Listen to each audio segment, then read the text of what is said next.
Go to jail. Meg mad as Palace releases raw footage she stole Kate's dress in a Netflix scene. Meghan Markle and Kate Middleton had something in common after they met.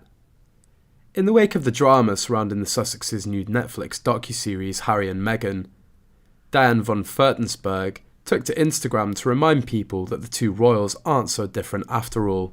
In fact, both have stepped out in the same lace dress of her design.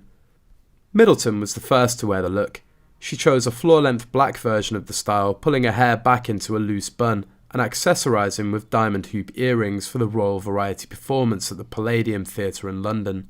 In other news, with his coronation, Meghan Markle and Prince Harry's son Archie will be celebrating his birthday on May the 6th, on the same day Charles will formally rise to the throne. The clash could deepen royal tensions between the royal household and the Sussexes.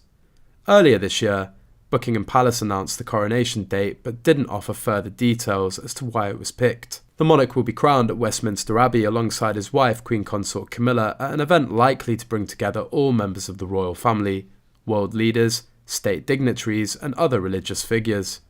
However, the royal event will happen on the same day as Archie's 4th birthday. The announcement of the date follows a slew of clashes between Harry and Meghan and the royal family since the couple left the firm in 2020. The couple accused the royal household, without giving names, of waging a media war against the Sussexes by deliberately planting negative stories about the couple in a bid to deflect attention from less favourable coverage of other royals.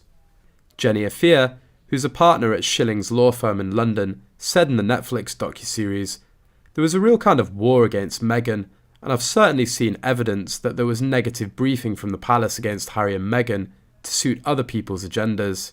This barrage of negative articles about the breakdown of the relationship with her father was the final straw in a campaign of negative, nasty coverage about her." In another damning accusation, the Duke of Sussex claimed his father's office leaked private correspondence between him and King Charles to the media over his plans to move to Canada.